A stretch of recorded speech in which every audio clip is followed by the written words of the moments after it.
Welcome વિદ્યાર્થી મિત્રો। આજે આપણે ધોરણ 6 વિષય ગુજરાતી 1 માં પૂરક વાચન સમજીશું। વિદ્યાર્થી મિત્રો, પૂરક વાચન એટલે વધારાનું વાંચન। આમાં આપણે આજે કાવ્ય સમજવાની છે।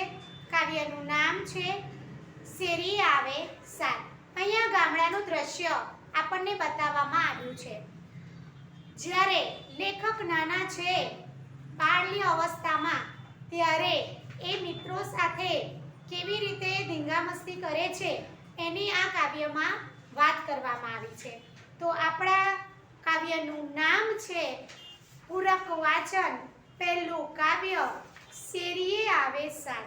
પહેલા આપણે આ કાવ્યને ગાઈશું। આ કાવ્યને કંઠસ્થ તમારે કરવાની નથી, તો ચાલો કાવ્ય હું પહેલા તમને ગાઈને સંભળાવીશ, પછી બહુ સુંદર કાવ્ય છે। કુંજમાં કોયલ બોલતી એનો શેરીએ આવે સાદ। હાલને આંબા વાડીએ હજી હોરની તાજી યાર। પાંદડુએ નહીં પેખીએ એવો ઝૂલતો એનો મોર। કોઈને મોટા મરવા અને કોઈને છે અંકોર। ડોલતી ડાળે ઘૂમીએ આપણ ગજવી ઘેરો નાદ। કુંજમાં કોયલ બોલતી એનો શેરીએ આવે સાદ। ઘરનું નાનું આંગણું ગમે મોકળું મોટું વન। કોઈનો એ રંજાડે નહીં ને ખેલવા મળે ધન। હાલીએ ભેરો કાયરે જે કોઈ હોય તે રહે બાદ। કુંજમાં કોયલ બોલતી એનો શેરીએ આવે સાદ। ખૂબ સુંદર કાવ્ય છે। કાવ્ય રાજેન્દ્ર શાહ, કવિ રાજેન્દ્ર શાહે લખેલું છે। પહેલું કાવ્ય શેરીએ આવે સાદ। કાવ્ય પડતી જ આપણને સમજાય છે, સાદ એટલે અવાજ, બૂમ, બરોબર। કુંજ એટલે શું? શેરીએ આવે સાદ એટલે શેરી એટલે જ્યાં બે ઘર આજુબાજુ હોય અને એવી એક મોહલ્લો કહીએ ને, એને શેરી કહેવાય। શેરીએ આવે સાદ, બરોબર। કુંજ એટલે શું એ પણ આપણે સમજીશું। કવિ રાજેન્દ્ર શાહ નો કવિ પરિચય તમને આપી દઉં તો કવિ રાજેન્દ્ર શાહ નો જન્મ ખેડા જિલ્લાના, વિદ્યાર્થી મિત્રો આજે હું પણ તમને કહું કે હું પણ ખેડા જિલ્લાની જ છું। ખેડા જિલ્લાના કપડવંજમાં થયેલો છે। હું પણ એ જ બાજુની છું। આંબે આવ્યા મોર અને રૂમઝૂમ, મોરપીંછ અને તેમના બાળ કાવ્યો, તમારા જેવા નાના નાના ભૂલકાઓના કાવ્યો, બાળ કાવ્યો, જેમ બાળ વાર્તા હોય છે ને એમ બાળ કાવ્યો, રૂમઝૂમ, આંબે આવ્યા મોર, આ બધા એમના કાવ્ય સંગ્રહો છે। બાળકોને લગતા કાવ્ય સંગ્રહો તેમણે લખ્યા છે। તેમને જ્ઞાનપીઠ પુરસ્કાર થી સન્માનિત કરવામાં આવ્યા છે। પુરસ્કાર એટલે ઇનામ, ખૂબ મોટામાં મોટો એવો જ્ઞાનપીઠ પુરસ્કાર તેમને આપવામાં આવ્યો છે। આ કાવ્યમાં તમારા જેવા નાના બાળકનું કુતૂહલ અને સાહસ અહીંયા નિરૂપવામાં આવ્યું છે। બાળકો દરેક ઋતુમાં, એ શિયાળો હોય, ઉનાળો હોય કે ચોમાસું હોય, દરેક ઋતુમાં કુદરતમાં ફેરફાર થાય છે। શિયાળામાં ઠંડી લાગે, ઉનાળામાં ગરમી થાય અને ચોમાસામાં વરસાદ પડે, એટલે કુદરતમાં ફેરફાર થાય અને આ ફેરફારથી આપણા શરીરમાં પણ એક રોમાંચનો અનુભવ થાય। જ્યારે નવો વરસાદ પડે ત્યારે આપણે કેટલા હર્ષોલ્લાસ થઈ જઈએ, હર્ષથી નાચી ઉઠીએ ને બાળકો તો ખાસ, બાળકો તો પલળવા માટે ચોમાસામાં બહાર નીકળી પડે। શિયાળાની ઠંડી, એમાં પણ એ ઋતુઓની સાથે આપણા શરીરમાં ફેરફાર થાય, આપણા ખોરાકમાં પણ ફેરફાર થાય છે।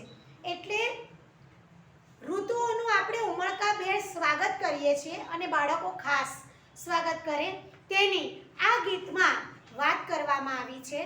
ઉપરાંત બાળકો ઉપરાંત વડીલો એમની ટેવ અનુસાર બાળકોને સૂચનાઓ આપે. જો જેવો વરસાદમાં પલળતો નહીં કે પલળતી નહીં, શરદી થઈ જશે, આવી સૂચનાઓ આપે, બરોબર.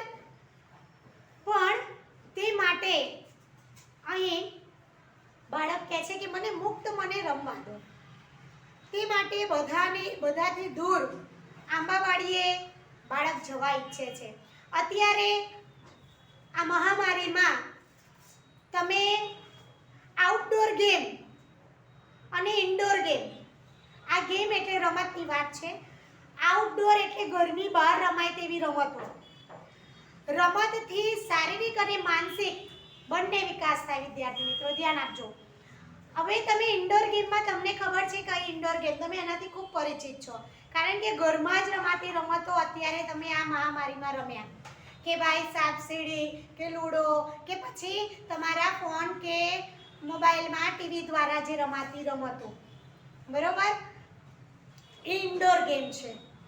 આઉટડોર ગેમથી તમારા શરીરને તમારું શરીર ખૂબ કસાય. દોડ પકડ, લાંબો કૂદકો, આ બધી રમતો તમે રમો છો. ઉઠલી બેઠલી કે પછી જે રમતો તમે આઉટડોરમાં રમો, પછી લંગડી, આ બધી રમતો છે એ આઉટડોર એટલે ઘરની બહાર જ રમાય. તો અહીંયા આઉટડોર ગેમની વાત આ કાવ્યમાં કરવામાં આવી છે. ચાલો, તમારા જેવું એક બાળક છે અને એ કહે છે કે કુંજમાં કોયલ બોલે છે. કુંજ એટલે શું? તો ઝાડ અને વેલાના પાંદડાઓની ઘટા. આંબાવાડીઓ જોયું છે ને? આંબાવાડીમાં ખૂબ બધા આંબા હોય, ત્યાં એ આંબાની ઘટા છે. ઝાડ પરના વેલા, ઝાડ પર મોટું ઝાડ હોય, ઘણા બધા ઝાડ હોય, બરોબર. તો ઝાડ ઉપર નાના નાના વેલા ચઢે. વેલાને તો તમને ખબર છે કે એક આવું ટટ્ટાર કંઈક વસ્તુ જોઈએ તો ત્યાં ઝાડ ઉપર વેલાઓ ચડેલા છે. પાંદડાથી આ ઘટા, ખૂબ ઘટાઓ થયેલી છે. કુંજ એટલે ઝાડ અથવા વેલાના પાંદડાથી થયેલી ઘટા. ઘટા એટલે છાંયડો. પોર એટલે શું? પોર એટલે ગયા વર્ષે. પેખવું એટલે જોવું. જુઓ, કાવ્યને આપણે સમજીએ. કુંજમાં કોયલ બોલતી એનો શેરીએ આવે સાદ. કુંજ મેં સમજાવ્યું. કુંજ એટલે ઝાડની ઘટા, એટલે ઘરની બહાર જાય છે બાળક. કુંજમાં કોયલ બોલે છે અને એનો અવાજ છેક મારા ઘરે શેરીમાં સંભળાય છે. શેરી મને સાદ કરે છે, બૂમ પાડે છે. ધ્યાન રાખજો વિદ્યાર્થી મિત્રો. હાલની આંબાવાડીએ હજી પોરની તાજી યાદ. આંબાવાડીઓ જ્યાં ખૂબ બધા આંબાના ઝાડ હોય, એ આંબાવાડીઓ. ચાલને ભેરું, બાળક કહે છે હવે મિત્ર વગર તો રમવાની એકલા એકલા મજા આવે નહીં, એટલે મિત્રને કહે છે કે હાલને આંબાવાડીએ આપણે જઈએ, હજી પોરની તાજી યાદ છે. પોર એટલે શું? તો ગયા વર્ષની હજી મને યાદ તાજી છે. પાંદડું નહીં પેખીએ એવો ઝૂલતો એનો મોર. પાંદડું નહીં પેખીએ એટલે પાંદડું જે છે એ આપણે જોઈએ નહીં, એ પાંદડા દેખાય નહીં એટલો તો મોર આવેલો છે. જ્યારે હોળી અને ધૂળેટીની ઋતુ આવે ને ત્યારે આંબા ઉપર મોર આવે. મોર એટલે શું? મોર એટલે કે આંબા પરની ફૂલ મંજરી. આંબા ઉપર જે ફૂલ આવે અને પછી કેરી થાય, એ પછી શું થાય? કેરી બને. એટલે મોર એટલે આંબા પરનું ફૂલ. મોર એટલે આંબા પરનું ફૂલ.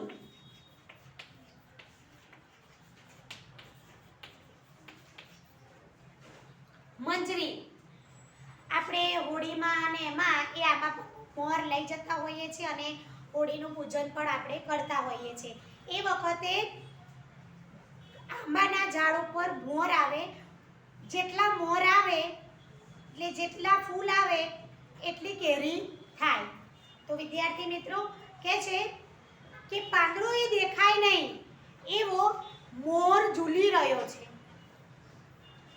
કોઈને મોટા મરવા અને કોઈને છે અંકોર. હવે વિદ્યાર્થી મિત્રો, મરવા એટલે શું? જે શરૂઆતની નાની નાની કેરી હોય ને, જેની આપણે ચટણી બનાવવાની ખૂબ મજા આવે ને ખાવાની પણ મજા આવે, જે ખૂબ ખાટી ન હોય, નાના નાના કેરીઓ નાની હોય, મોટી કેરી ખાટી લાગે કાચી, પણ નાની શરૂઆતની જે કેરી એને મરવા કહેવાય. તો કોઈને મોટા મરવા છે, કોઈ આંબા પર મોટા મોટા મરવા છે અને કોઈ આંબા પર મરવા એટલે નાની કેરી, અને કોઈને અંકુર હજી ફૂટ્યા છે. હજુ કોઈને અંકુર ફૂટ્યા છે, એકદમ ઝીણી કેરી છે. અંકુર એટલે તો ખબર પડે ને, જ્યારે છોડની શરૂઆત થાય, એટલે કે અહીંયા ફૂલ છે, ફૂલની વાત છે, ફૂલમાં કેરી બનવાની શરૂઆત થાય ત્યારે અંકુર ફૂટે ને પછી કેરી બને, એટલે કોઈને અંકુર છે.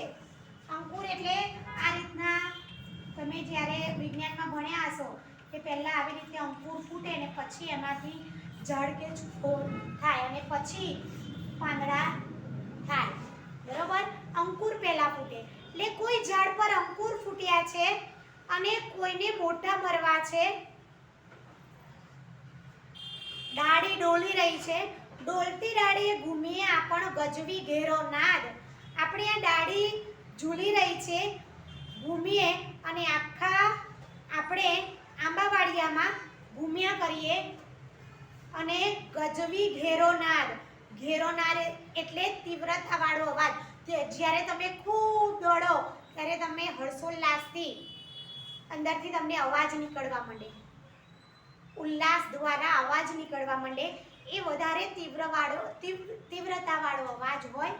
તો એમ કહે છે કે ડોલતી, આપણે ડાળ ઉપર ડોલીએ ને ઝૂલીએ ને ત્યારે જે અવાજ આવે છે, ડોલતી ડાળીએ ઘૂમીએ આપણ ગજવી ઘેરો નાદ.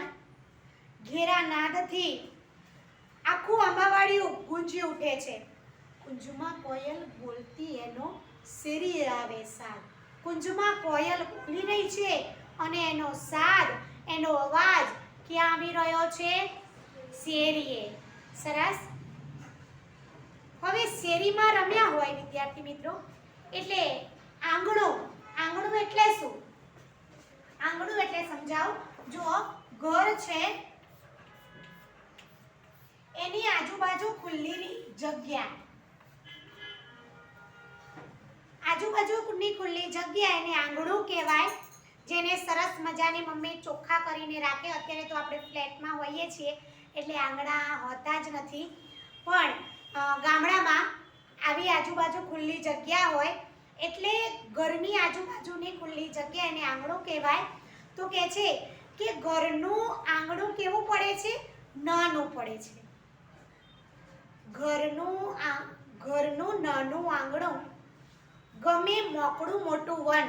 હવે આવડા મોટા વનમાં, આવડા મોટા આંબાવાડિયામાં રમ્યા હોઈએ તો આંગણું કેવું લાગે? નાનું લાગે.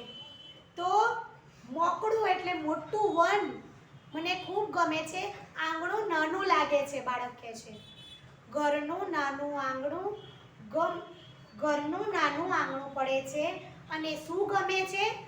મોટું વન ગમે છે. કારણ કેમ ગમે છે?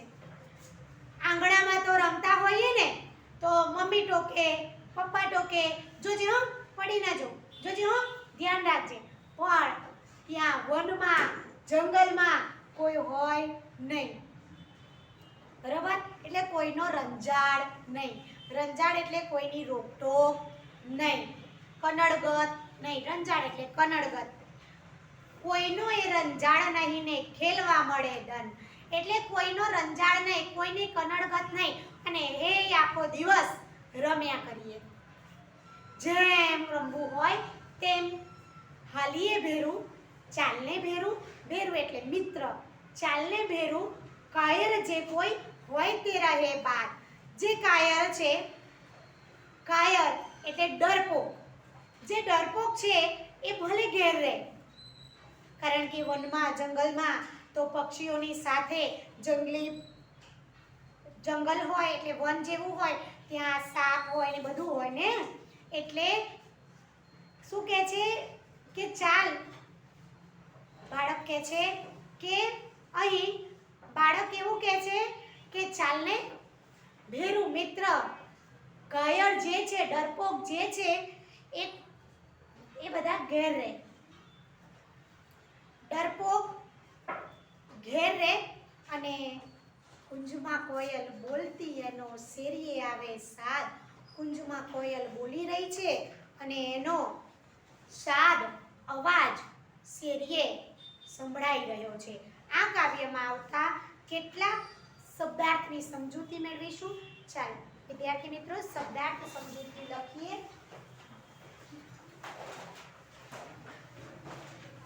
ચાલો શબ્દાર્થ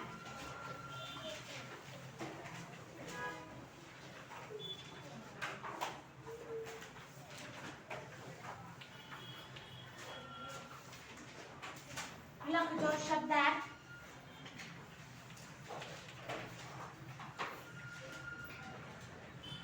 કુંજ, કુંજ એટલે ઝાડ અથવા વેલા, ઝાડ અથવા વેલાના પાંદડાની ઘટા.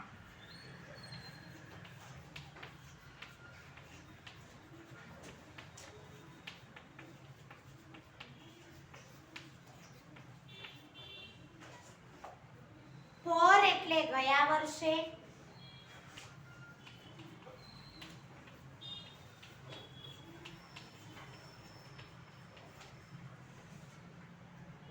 પેખવું એટલે જોવું,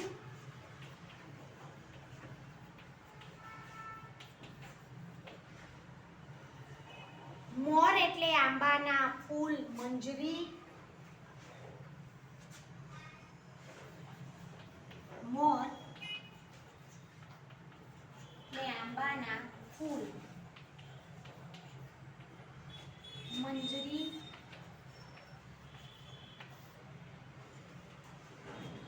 મરવો એટલે નાની કેરી,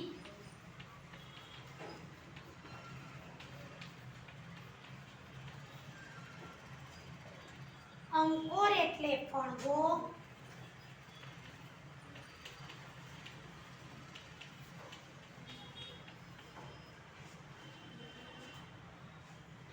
ઘેરો નાદ એટલે વધારે તીવ્રતા વાળો અવાજ, વધારે તીવ્રતા વાળો અવાજ,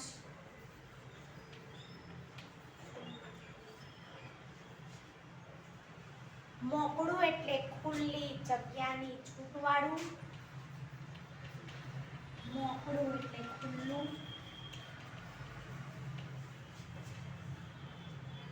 રંજાડ એટલે કનડગત,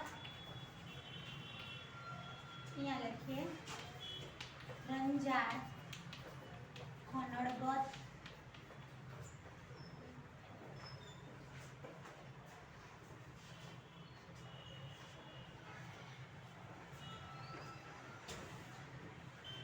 કાયર એટલે ડરપોક,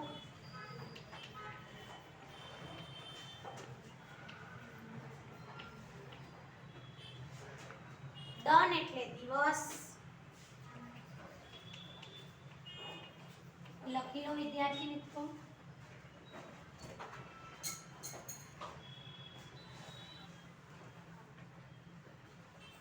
આ કાવ્યને તમારે એકવાર CW ની નોટમાં લખવાની છે, પાઠ્યપુસ્તકમાં જોઈને, બરોબર. ચાલો હવે આ કાવ્યમાં આવતા પ્રશ્નોત્તરની આપણે સમજૂતી મેળવીએ. ચાલો પ્રશ્નોત્તર આપણે જોઈશું આ કાવ્યમાં આવતા.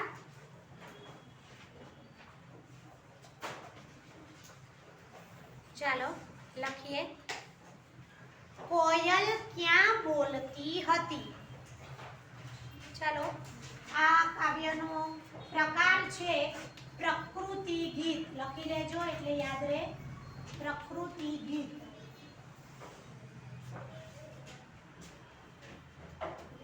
કોયલ ક્યાં બોલતી હતી?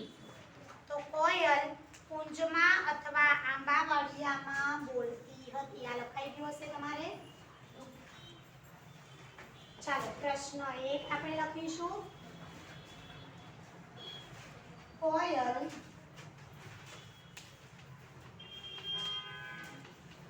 ક્યાં બોલતી હતી? તો જવાબ લખીશું કોયલ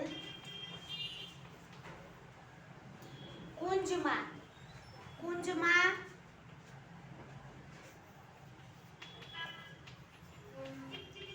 અથવા આંબાવાડિયામાં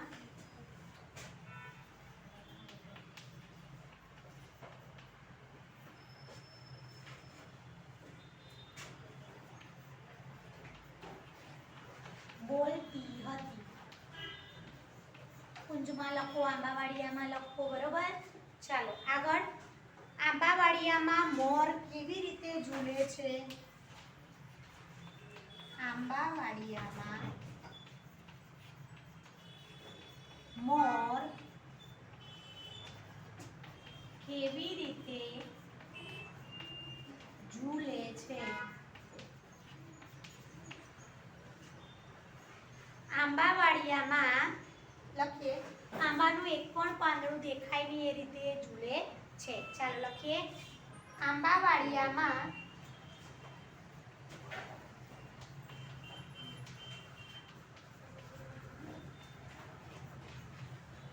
મોર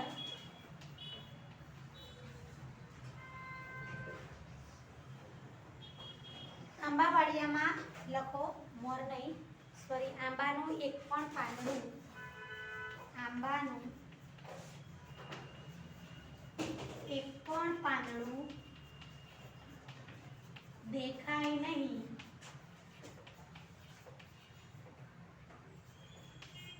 તે રીતે ઝૂલે છે.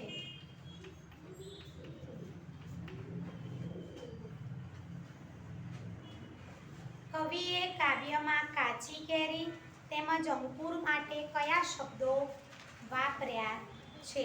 ચાલો લખીશું કવિએ કાચી કેરી તેમજ અંકુર માટે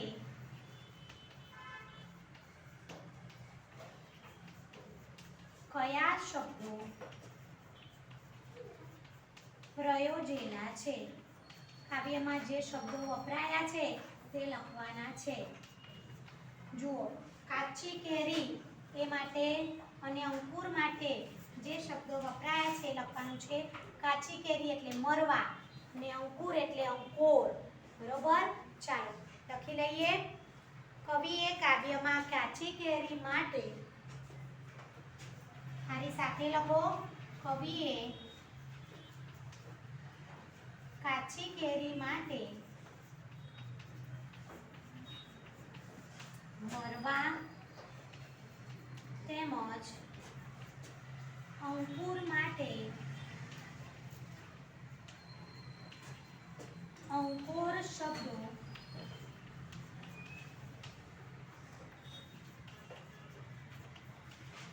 પ્રયોજેલા છે. લખી લો.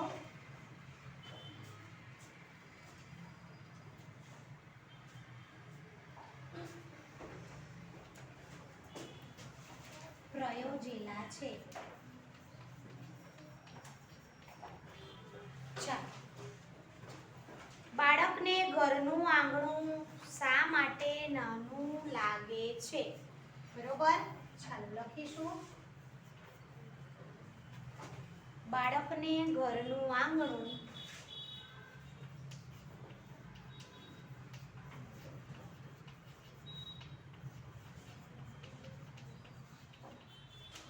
શા માટે નાનું લાગે છે?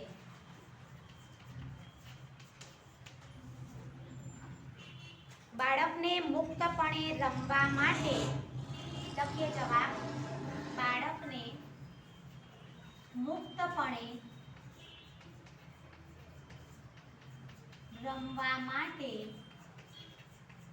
શું જોઈએ છે? આંગણું.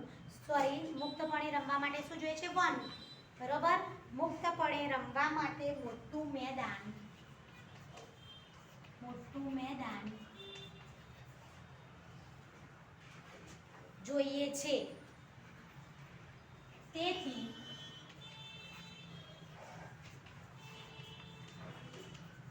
તેને આંગણું નાનું લાગે છે.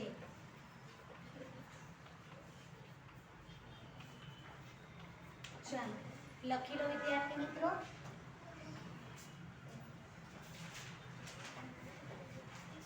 ચાલો અહીંયા કાવ્યમાં તમને સમજ પડી ગઈ હશે. તો વિદ્યાર્થી મિત્રો, આ કાવ્યમાં આવતા આ પ્રશ્નોત્તરની તમને સમજૂતી મળી ગઈ. તો અહીંયા આપણે આપણો વિડીયો પૂર્ણ કરીએ છીએ. હરિઓમ વિદ્યાર્થી મિત્રો, ટેક કેર.